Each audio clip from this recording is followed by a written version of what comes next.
సాధారణంగా మంత్రులు ఎక్కడి నుంచి పనిచేస్తారు? ఇదేం ప్రశ్న? సచివాలయం ఉండేది అందుకే కదా అని అంటారా? అవును, మీరు చెప్తుంది కరెక్టే. అయితే ఈ నియమం ఆంధ్రప్రదేశ్ మంత్రులకు వర్తిస్తున్నట్టుగా లేదని ఏపీ రాజకీయ వర్గాల్లో చర్చ జరుగుతుంది. ఎందుకంటే ఏపీ సచివాలయంలో చూద్దామంటే ఒక్క మంత్రి కూడా ఉండట్లేదట. శాఖల రివ్యూలను చేయడం లేదని సమాచారం. ముఖ్యమంత్రి సకల శాఖల రివ్యూలు చేస్తున్నారని సమాచారం. ఫైల్స్ గుట్టలుగా పేరుకుపోతున్నా సరే ఏపీ మినిస్టర్స్ నిర్లక్ష్యంగా ఉండడంతో పాలన పడకేసిందని అంటున్నారు. ఇది ఆంధ్రప్రదేశ్ సచివాలయం. మంత్రులు ఇక్కడే కూర్చుని తమ విధులు నిర్వహించాలి. ఇది బేసిక్గా అందరికీ తెలిసిన విషయం. అలా అనుకుని మంత్రులతో పనిపడి ఏపీ సెక్రటేరియట్కు వెళ్లిన వారికి అక్కడ మంత్రులు కనిపించడం లేదట. దాంతో వివిధ పనులపై మినిస్టర్లను కలవడానికి వచ్చిన వారు నిరుత్సాహంతో వెనుతిరుగుతున్నారనే చర్చ ఏపీ రాజకీయాల్లో జోరుగా జరుగుతోంది. సచివాలయంలో కూర్చుని మంత్రులు ఎవరికి వారు తమ తమ శాఖల కార్యకలాపాలపై ఉన్నతాధికారులతో కలిసి సమీక్షలు చేయాలి. సమస్యలను, ఫిర్యాదులను పరిష్కరించాలి. ప్రభుత్వ కార్యక్రమాల అమలు ఏ విధంగా జరుగుతుందో తెలుసుకోవాలి. ఇదంతా అమాత్యులకు తెలియనిదేమీ కాదు. అయినా సరే వారు సచివాలయానికి వచ్చి తమ విధులను నిర్వహించడం లేదు. మంత్రులు ఎవరికి వారే యమునా తీరే అన్నట్టుగా ఉండడంతో ముఖ్యమంత్రి దాదాపుగా అన్ని శాఖల రివ్యూలు చేస్తున్నారని, ఈ విషయంలో ఆయన ఎవరినీ ఏమీ అనలేకపోతున్నారని సమాచారం. ఒక్క కేబినెట్ సమావేశం రోజు తప్పిస్తే మిగతా రోజుల్లో మంత్రుల కార్యాలయాలు ఖాళీగా దర్శనమిస్తున్నాయని ప్రజలు, అధికారులు మాట్లాడుకుంటున్నారు. ఎంత బిజీగా ఉన్నా సరే మంత్రులు ప్రతి వారం 2 రోజుల పాటు సచివాలయంలో ఉండాలని గతంలో ప్రభుత్వ జీవో కూడా విడుదలయ్యింది. ఈ నేపథ్యంలో ప్రభుత్వంలో భాగమైన మంత్రులే ప్రభుత్వ ఆదేశాలను పాటించకపోవడం విస్మయకరంగా ఉందని రాజకీయ విశ్లేషకులు భావిస్తున్నారు.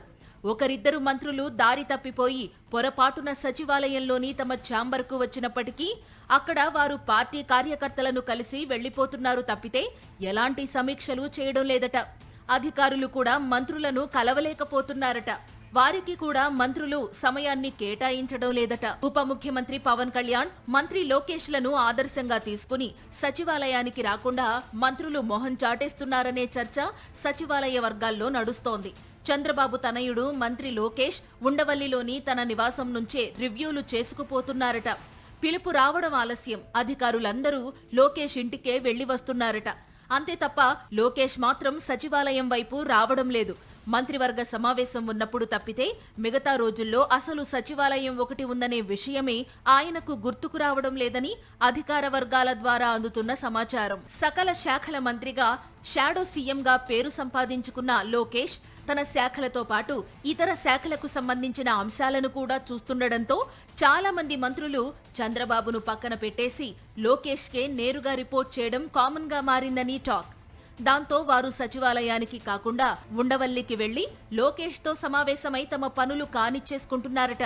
ఉప ముఖ్యమంత్రి పవన్ కళ్యాణ్ కూడా సచివాలయానికి రాకుండా జనసేన పార్టీ కార్యాలయంలోనే అన్ని పనులు కానిచ్చేస్తున్నారని సమాచారం. కూటమి అధికారంలోకి వచ్చిన తరువాత సచివాలయానికి వచ్చి రివ్యూల మీద రివ్యూలు చేసిన పవన్ ఇప్పుడు అక్కడకు వెళ్లడం లేదు. పార్టీ రాష్ట్ర కార్యాలయాన్నే క్యాంపు కార్యాలయంగా మార్చడంతో అక్కడి నుండి ఆయన బయటకు అడుగు కూడా పెట్టడం లేదని, అక్కడికే రావాలని అధికారులకు ఆదేశాలు జారీ చేశారని సమాచారం. కేబినెట్ సమావేశం ఉన్నప్పుడు మాత్రం క్యాంపు కార్యాలయం నుండి సచివాలయానికి వచ్చి తిరిగి నేరుగా క్యాంపు కార్యాలయానికి వెళుతున్నారు తప్ప తనకు కేటాయించిన సచివాలయం 2వ బ్లాక్లోని ఛాంబర్కి మాత్రం వెళ్లడం లేదు. ఈ నేపథ్యంలో డిప్యూటీ సీఎం పవన్ కళ్యాణ్ ని, మంత్రి లోకేష్ ని ఆదర్శంగా తీసుకున్న ఇతర మంత్రులు సైతం వారి బాటే పట్టారని అధికారులు మాట్లాడుకుంటున్నారు. సచివాలయానికి రాకుండా క్యాంపు కార్యాలయాల వద్ద నుండే మంత్రులందరూ తమ కార్యకలాపాలు నిర్వహిస్తుండడం ఆశ్చర్యకరంగా ఉందని రాజకీయ విశ్లేషకులు భావిస్తున్నారు. అధికారులు కూడా మంత్రుల ఆదేశాలను కాదనలేక వాటినే పాటిస్తున్నారు. ఎంత కష్టమైనా సరే, సమయం ఎంత వృధా అయినా సరే తిట్టుకుంటూనే ఆయా మంత్రుల క్యాంపు కార్యాలయాలకు వెళుతున్నారట. ప్రస్తుతం అంతా లోకేషే అన్నట్టుగా పాలన నడుస్తోంది కాబట్టి మంత్రులు కూడా లోకేష్ ఆశీస్సులుంటే చాలనుకుంటున్నారట. చిన్నబాబు చుట్టూ ప్రదక్షిణలు చేస్తే పనైపోతుందని భావిస్తున్నారట.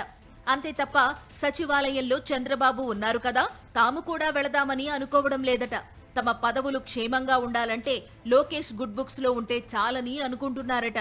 ఉండవల్లిని లోకేష్ నివాసానికి వెళ్లి అక్కడ ఆశించిన పనులను పూర్తి చేయించుకుంటే చాలని భావిస్తున్నారట. మొత్తం మీద సచివాలయం అనేది ఒకటి ఉందనే విషయాన్ని కూటమి ప్రభుత్వ పాలకులు మర్చిపోవడం ఏపీ రాజకీయాల్లో చర్చకు దారితీస్తోంది.